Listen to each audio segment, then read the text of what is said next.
इंधन तुटवडा आणि डिझेलच्या इंधनाच्या दरवाढीच्या विरोधामध्ये आज काँग्रेसच्या वतीने नांदेड शहरामध्ये आंदोलन सुरू करण्यात आलंय। आपण बघू शकता की अशा पद्धतीने एक आगळं वेगळं आंदोलन सुरू आहे। अक्षरशः बैलगाडीमध्ये सदर दुचाकी जे आहे ते पेट्रोल पंपावर घेऊन आलेले आहेत आणि त्याच्यामध्ये डिझेल भरण्याची भरण्यासाठी जे आहे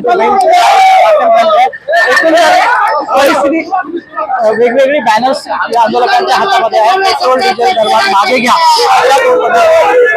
महत्वाची मागणी जी आहे विशेषतः आंदोलकांच्या घरामध्ये चॉकलेट सुद्धा पाहायला मिळतात आणि वेगवेगळ्या अँगलनं घोषणाबाजी इथे होताना पाहायला मिळते। एकूणच काय या सगळ्या काय आंदोलन आहे या संदर्भात काय सांगा काय आंदोलन आहे? मागच्या 2 महिन्यात जे 7.5 रुपये एका लिटर मागे जे दरवाढ झालेली आहे त्याच्या निषेधार्थ आम्ही आज मोदी सरकारच्या विरोधात आंदोलन करत आहोत। आणि देशामध्ये एवढी विषम परिस्थिती असताना आपले पंतप्रधान बाहेर देशात जाऊन मेलोडी चॉकलेट वाटत आहेत, याचाही आम्ही आज या ठिकाणी निषेध करत आहोत।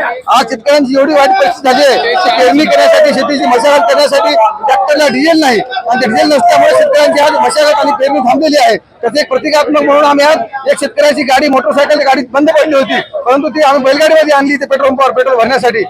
या अनुषंगाने आम्ही मोदी सरकारचा निषेध करत आहोत आणि याचा जबाबदारी स्वीकारून मोदींनी देशाचा पंतप्रधानांचा राजीनामा द्यावा अशी मागणी करत आहोत। कितीतरी पेट्रोल मिळालं की नाही गाडी घेऊन आलो नाही, पेट्रोल सुद्धा उपलब्ध आहे मात्र ते पूर्ण टँक फुल करत नाहीत। 1 लिटर किंवा अर्धा लिटर देत आहेत आणि डिझेल उपलब्ध नाही म्हणत आहेत। सरकारला काय सांगायला सांगितलं ना, सरकारनं आजच्या पेरणीच्या काळामध्ये शेतकऱ्यांचा विचार केला पाहिजे आणि शेतकऱ्यांना बांधावर जाऊन डिझेल उपलब्ध करून दिलं पाहिजे ट्रॅक्टरला।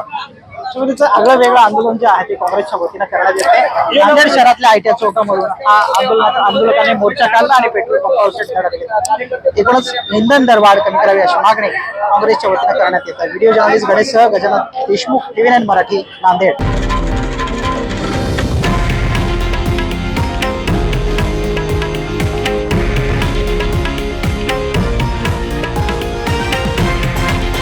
हे आहे देशातील नंबर 1 न्यूज नेटवर्क आणि आपण पाहत आहात TV9 मराठी, एकमेव।